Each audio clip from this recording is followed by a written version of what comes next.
고통은 우리를 파괴하기 위해 존재하는 것이 아닙니다. 고통은 오히려 우리를 깨우기 위해 찾아옵니다. 많은 사람들이 감정적인 고통을 겪을 때 왜 나에게만 이런 일이 일어나는 걸까? 내가 뭘 잘못했길래 이런 벌을 받는 걸까? 라는 생각을 합니다. 그러나 융 심리학의 관점에서 보면 감정적 고통은 벌이 아니라 하나의 신호입니다. 무의식이 우리에게 보내는 메시지이며 지금까지의 삶의 방식으로는 더 이상 나아갈 수 없다는 경고입니다. 우리는 흔히 편안함 속에서 안정을 찾으려고 합니다.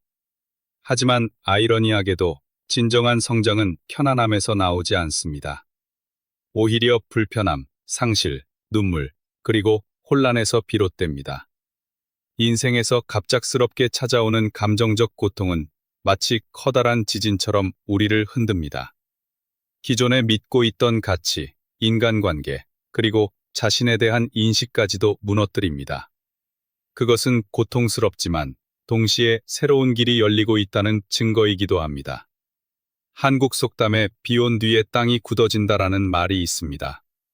비바람이 몰아치고 난 뒤 땅은 더욱 단단해집니다. 인간의 영혼도 마찬가지입니다. 감정적 고통은 우리를 산산조각 내는 듯 보이지만 사실은 내면을 단단하게 다지고 새로운 의식을 심어주는 과정입니다. 융은 인간이 자기 자신을 온전히 발견하기 위해 반드시 그림자를 마주해야 한다고 설명했습니다. 우리가 외면하고 싶었던 상처, 두려움, 분노, 열등감 등이 바로 그림자입니다. 그런데 평소에는 이 그림자가 잘 드러나지 않습니다. 그러나 큰 고통이 닥칠 때 그림자는 갑자기 모습을 드러냅니다. 그 순간 우리는 비로소 깨닫습니다. 아, 내가 진짜 두려워했던 건 이것이었구나. 내가 지금까지 외면했던 감정이 바로 여기 있었구나. 예를 들어, 오랜 연애가 끝나고 관계가 무너졌을 때 단순히 이해, 사회의 기대를 충족시키기 위해 살았을지 모르지만 고통은 우리를 강제로 자기 자신에게 끌어당깁니다. 더 이상 가면을 쓸 수 없게 하고 진짜 목소리를 듣게 만듭니다. 한국 사회에서도 흔히 볼 수 있는 현상이 있습니다.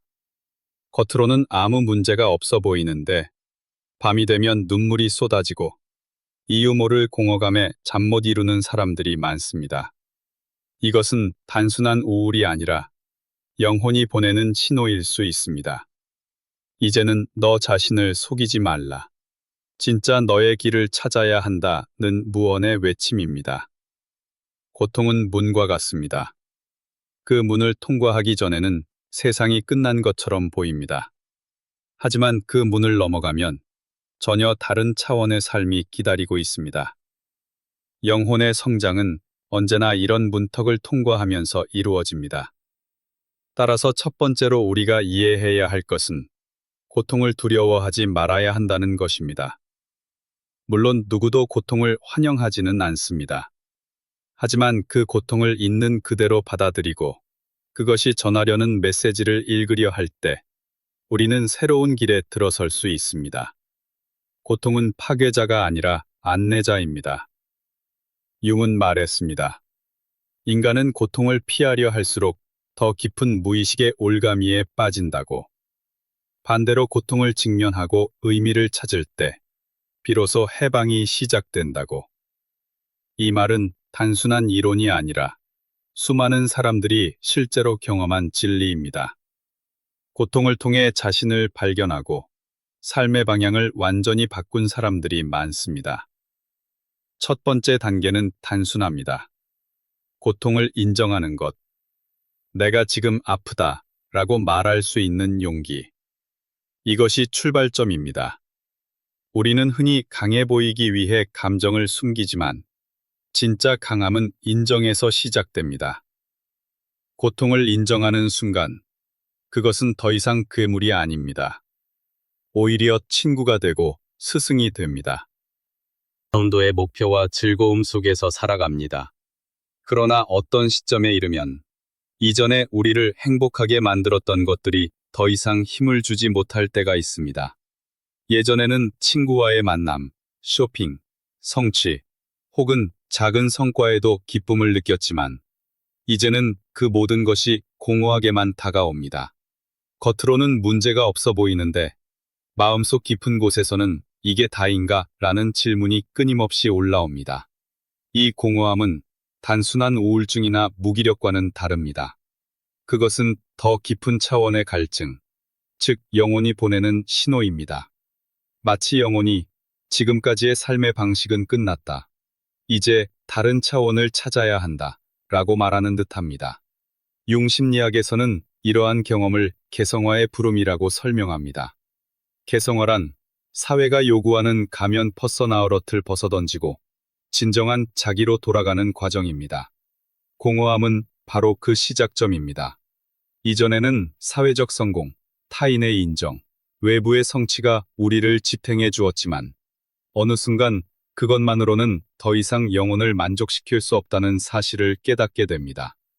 한국 사회에서 많은 사람들이 겪는 번아웃 현상도 이와 밀접하게 연결되어 있습니다. 직장에서 성공하고 가정에서 역할을 다하며 외적으로는 아무 문제가 없어 보입니다. 그러나 밤이 되면 이유 모를 허무감이 몰려옵니다. 나는 누구인가? 내가 진짜 원하는 건 무엇인가? 이런 질문들이 끊임없이 따라옵니다. 이 질문들이 바로 영혼의 울림이며 고통을 통해 드러나는 첫 번째 징후입니다. 이 공허함을 피하려고 사람들은 종종 더 많은 일에 몰두하거나 더 많은 자극을 찾습니다. 여행, 소비, 인간관계, 심지어 중독적 습관까지. 그러나 그것들은 일시적인 진통제일 뿐 근본적인 해결책이 되지 못합니다. 오히려 시간이 지날수록 허무감은 더 커집니다. 왜냐하면 영혼이 원하는 것은 외부의 자극이 아니 눈을 감으면 나는 진짜로 행복한가? 라는 질문에 답하지 못합니다. 이것은 실패가 아니라 영혼이 새로운 차원을 요구하고 있다는 증거입니다. 이 공허함을 어떻게 다루어야 할까요? 가장 중요한 것은 도망치지 않는 것입니다. 허무감이 밀려올 때 우리는 두려워서 다른 것으로 채우려 합니다. 그러나 그것은 결국 악순환을 만듭니다. 진정한 치유는 허무함을 직시하는 데서 시작됩니다. 그래, 나는 지금 공허하다. 이 단순한 인정이 바로 첫걸음입니다. 그 다음 단계는 질문을 던지는 것입니다. 무엇이 나를 진짜로 살아있게 만드는가? 내가 죽기 전에 반드시 하고 싶은 것은 무엇인가? 이 질문들은 처음에는 두렵고 혼란스럽게 느껴질 수 있습니다. 하지만 바로 이 질문들이 영혼을 새로운 길로 이끕니다. 한국의 전통 철학에서도 비슷한 맥락을 찾아볼 수 있습니다. 유교에서는 성찰을 강조했고, 불교에서는 공을 통해 집착을 버리라고 가르쳤습니다. 결국 허무감은 우리를 무너뜨리는 것이 아니라 집착을 내려놓고 새로운 의미를 발견하도록 이끄는 힘입니다. 따라서 첫 번째 징후인 공허함과 의미 상실은 결코 나쁜 징조가 아닙니다. 그것은 고통스러운 과정이지만 동시에 새로운 삶의 서막입니다. 영혼이 더 큰 의미를 갈망하기 때문에 나타나는 신호이기 때문입니다. 만약 지금 여러분이 이유 없는 허무감에 시달리고 있다면 그것은 단순한 불행이 아니라 영혼의 초대장일 수 있습니다. 그 초대장을 받아들이고 자신에게 진짜 중요한 것이 무엇인지 탐색할 때 비로소 영적 성장은 시작됩니다. 두 번째 징후는 설명할 수 없는 외로움과 고립감입니다. 인생의 특정 시기에 우리는 갑자기 주변 사람들과 거리를 느끼기 시작합니다. 이전에는 친구와의 대화가 즐거웠고 가족과의 시간이 충만했는데 어느 순간부터 그 모든 것이 어색해지고 피곤하게만 다가옵니다. 연결되어 있어야 한다는 압박이 큽니다. 회식, 모임, 단체 활동, 심지어 온라인 네트워크까지. 그러나 역설적으로 많은 사람들이 이 많은 사람들 속에서 왜 나는 이렇게 외로울까? 라는 질문을 던집니다. 이는 영혼이 새로운 단계를 준비하고 있다는 신호일 수 있습니다. 외로움은 고통스럽습니다. 하지만 그 고통은 우리를 자기 자신에게 데려갑니다. 이전에는 다른 사람의 관심과 인정으로 자신을 확인했다면, 이제는 홀로 서서 나는 누구인가? 라는 질문을 마주하게 됩니다. 외로움은 자기 발견의 도구입니다. 예를 들어, 어떤 사람은 오랫동안 활발하게 인간관계를 유지했습니다. 늘 모임의 중심에 있었고, 항상 주위에 사람들이 있었습니다. 그러나 어느 순간부터 그는 사람들과 함께 있어도 공허함을 느끼고 혼자 있고 싶다는 강렬한 욕구가 생깁니다. 처음에는 내가 이상해진 걸까? 라고 생각할 수 있습니다. 하지만 사실 그것은 영혼이 이제는 내면으로 들어갈 시간이다 라고 속삭이는 순간입니다. 불교에서는 수행자가 혼자 산속에서 명상하는 전통이 있습니다. 그것은 단순히 세상과 단절하기 위해서가 아니라 자기 자신을 더 깊이 만나는 과정입니다. 외로움 속에서만 들을 수 있는 목소리가 있습니다.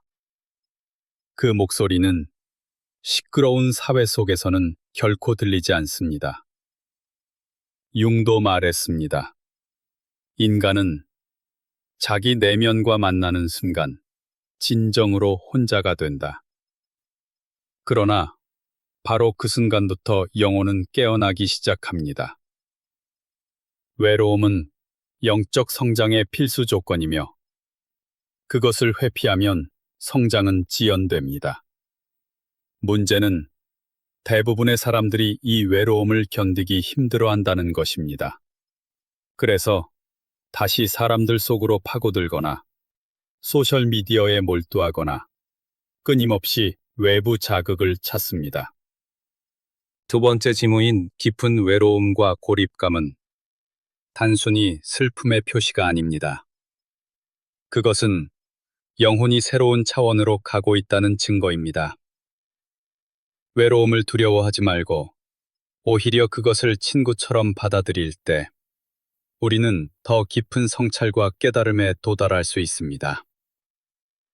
혹시 지금 여러분이 왜 이렇게 외로울까? 라는 질문을 하고 있다면 그것은 여러분이 잘못된 것이 아니라 영혼이 성장하고 있다는 신호일 수 있습니다. 그 외로움은 여러분을 무너뜨리기 위한 것이 아니라 여러분을 더 큰 자신으로 이끌기 위한 다리입니다. 세 번째 징후는 삶의 우선순위가 급격히 바뀌는 경험입니다. 고통을 겪기 전에는 많은 사람들이 성공, 인정, 물질적 성취를 가장 중요한 목표로 삼습니다. 그러나 깊은 감정적 고통을 지나면 이 모든 것들이 갑자기 덧없게 느껴집니다. 예전에는 밤을 새워서라도 성과를 내야 마음이 놓였지만 이제는 건강, 평온, 그리고 진정한 인간관계가 더 소중하게 다가옵니다. 융은 인간이 위기를 겪을 때 무의식 속 깊이 숨어있던 자기, 셀프가 표면으로 떠오른다고 보았습니다. 자기, 단순한 나가 아니라 영혼 전체의 중심입니다. 위기의 순간, 우리는 더 이상 외부 세계의 기준으로 살 수 없다는 사실을 직감합니다. 그래서 삶의 우선순위가 근본적으로 바뀌기 시작합니다. 예를 들어 어느 회사원이 있습니다. 그는 수십 년 동안 회사에서 인정받기 위해 모든 것을 희생했습니다. 가족과 보내는 시간도 줄이고 자신의 건강도 돌보지 않았습니다. 그러나 큰 상실이나 관계의 붕괴를 겪은 후 그는 더 이상 승진과 성과가 삶의 전부가 아님을 깨닫습니다. 그에게 중요한 것은 사랑하는 사람과 함께 있는 시간이고 스스로를 돌보는 깨닫고 자연스럽게 집착을 내려놓습니다. 이때 비로소 자유와 평화가 찾아옵니다. 삶의 우선순위가 바뀌는 경험은 처음에는 혼란스럽습니다. 왜냐하면 예전에는 나를 지탱하던 가치가 무너지는 것처럼 느껴지기 때문입니다. 그러나 조금 시간이 지나면 그 변화가 얼마나 건강하고 필요한 것이었는지 깨닫게 됩니다. 그것은 마치 새로운 집을 짓기 위해 오래된 건물을 허무는 과정과 같습니다. 융은 또한 인간이 자기 자신과 조화를 이루는 순간 외부의 인정은 더 이상 절대적인 필요가 아니라고 했습니다. 진짜 자기와 연결된 사람은 사회적 성공이 없어도 내적으로 충만할 수 있습니다. 이런 상태에 들어서면 삶은 훨씬 단순해지고 깊어집니다. 예를 들어 어떤 이는 예전에는 화려한 외모와 물질적 풍요에 집착했지만 고통을 겪은 후에는 자연 속에서의 산책, 조용한 독서, 그리고 진심 어린 대화에서 더 큰 행복을 찾습니다. 또 다른 이는 늘 바쁘게 움직이며 스케줄을 채워야 안심했지만 이제는 텅 빈 하루 속에서 더 큰 자유를 느낍니다. 한국 속담에 아파야 접는다라는 말이 있습니다. 여기서 접는다는 단순히 육체적 회복을 의미하는 것이 아니라 고통을 통해 삶이 새로워진다는 뜻으로도 해석할 수 있습니다. 고통은 삶을 다시 바라보게 만들고 진짜로 중요한 것을 붙잡게 만듭니다. 따라서 세 번째 징후인 삶의 우선순위의 변화는 영혼이 성장하고 있다는 확실한 신호입니다. 외부의 화려한 것들을 잃는 대신 내면의 본질적인 가치를 얻습니다. 그리고 이 변화는 단순한 선택이 아니라 고통이 우리에게 강제로 선물하는 전환점입니다. 만약 지금 여러분이 왜 나는 더 이상 예전처럼 열정을 느끼지 못할까 라고 고민한다면 그것은 실패가 아닙니다. 오히려 영혼이 더 본질적인 것들을 향해 나아가고 있다는 징후입니다. 그 변화에 사회가 용납하지 않는 감정들을 억누르며 살아왔습니다. 분노, 질투, 수치심, 열등감 같은 것들입니다. 그러나 고통을 겪을 때 이 그림자들이 더 이상 숨을 수 없게 되고 강렬한 감정의 형태로 폭발하게. 다섯 번째 징후는 직관이 강해지고 내면의 목소리가 점점 뚜렷해지는 경험입니다. 고통을 겪기 전에는 우리는 주로 이성이나 사회의 기준에 따라 선택을 합니다. 이 길이 안전하다. 사람들이 인정해 줄 것이다. 경제적으로 이득이 된다라는 이유로 결정을 내립니다. 그러나 깊은 감정적 고통을 겪은 이후에는 이전과 달리 설명할 수 없는 내면의 목소리가 강하게 들리기 시작합니다. 그것은 단순한 생각이 아니라 가슴 깊은 곳에서 울려나오는 직관입니다. 융은 인간의 무의식이 상징과 직관을 통해 의식과 소통한다고 설명했습니다. 특히 고통의 순간에는 무의식이 깨어나며 직관이 날카로워집니다. 그래서 어떤 사람들은 갑자기 꿈이 강렬해지고 의미 있는 상징들이 반복해서 나타나기도 합니다. 또 어떤 사람은 이 길은 아니다 라는 느낌을 분명히 받는데 그것을 설명할 수는 없지만 확신할 수 있습니다. 예를 들어 한 여성이 오랫동안 힘든 관계를 유지하고 있었다고 합시다. 머리로는 이 관계를 유지하는 것이 옳다고 생각하지만 마음 깊은 곳에서는 끊임없이 불안과 거부감이 올라옵니다. 결국 그녀는 내면의 직관을 따라 관계를 정리하고 시간이 흐른 후 그것이 최선의 선택이었음을 깨닫습니다. 이처럼 고통은 내면의 목소리를 더 크게 만듭니다. 한국 사회에서는 흔히 이성적으로 생각해라 라는 말을 많이 합니다. 하지만 고통을 겪으며 깨닫는 것은 이성만으로는 인생의 중요한 문제를 풀 수 없다는 사실입니다. 오히려 직관, 즉 영혼의 목소리에 귀를 기울일 때 진짜 길이 열립니다. 불교와 도교에서도 동시성의 경험이 더 잦아집니다. 이런 변화는 처음에는 혼란스럽습니다. 왜냐하면 사회적 기준이나 타인의 조언과 달리 직관은 종종 비합리적으로 보이기 때문입니다. 그러나 시간이 지날수록 우리는 알게 됩니다. 직관이야말로 우리를 진짜 길로 이끄는 나침반이라는 것을. 한국 속담에 마음이 시키는 대로 하라 말이 있습니다. 평소에는 단순한 조언처럼 들리지만 고통을 겪고 난 후에는 그 말의 의미가 달라집니다. 마음 깊은 곳의 목소리에 귀를 기울일 때 우리는 더 이상 외부의 기대에 휘둘리지 않고 진짜 자기 자신으로 살아가게 됩니다. 따라서 5번째 징후인 직관의 강화와 내면의 목소리의 뚜렷함은 영혼이 성장하고 있다는 명확한 신호입니다. 그것은 단순한 감정의 변덕이 아니라 무의식이 우리를 새로운 차원으로 이끄는 길잡이입니다. 혹시 지금 여러분이 설명할 수 없는 직감이나 반복되는 상징, 강렬한 꿈을 경험하고 있다면 그것은 단순한 우연이 아닙니다. 그것은 영혼이 깨어나고 있다는 신호이며 여러분이 새로운 길로 들어서고 있음을 알려주는 초대장입니다. 6번째 징후는 삶의 모든 것이 무너지는 듯한 혼돈 속에서 새로운 나를 찾게 되는 경험입니다. 감정적 고통이 깊어질수록 우리는 종종 인생 전체가 무너져 내리는 것 같은 혼란을 겪습니다. 인간관계가 끊어지고 직장에서의 위치가 흔들리고 내가 의지하던 가치들이 무너져 내립니다.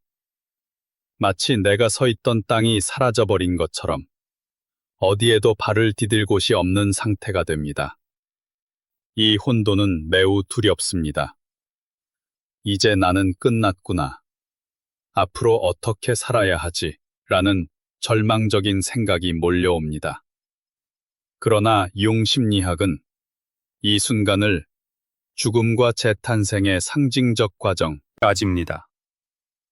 처음에는 모든 것이 끝난 것처럼 느껴지지만 시간이 흐른 후 그는 전혀 새로운 길을 걷고 있음을 발견합니다. 이전에는 상상조차 하지 못했던 재능을 발견하거나 더 깊이 있는 관계를 맺게 되는 것입니다.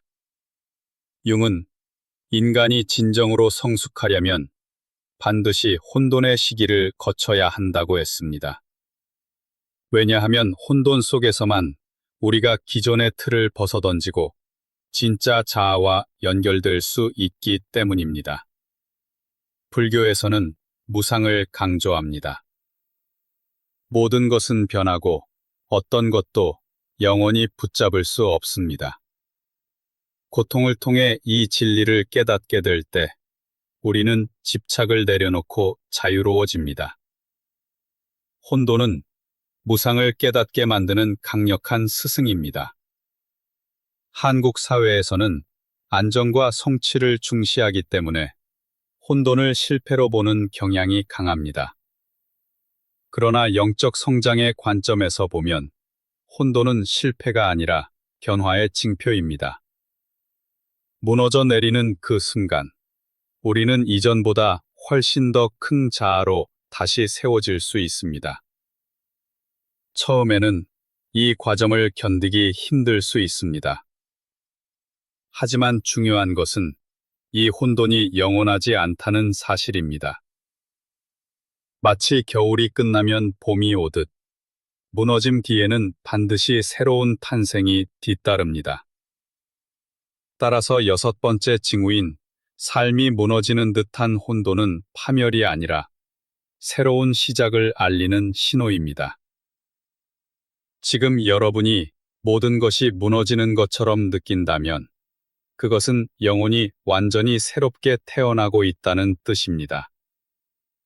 혹시 지금 여러분이 삶의 기반이 무너지고 있다고 느낀다면 그것은 끝이 아니라 재탄생의 시작입니다. 이 혼돈을 두려워하지 말고 오히려 그것을 새로운 길로 이끄는 안내자로 받아들이길 바랍니다.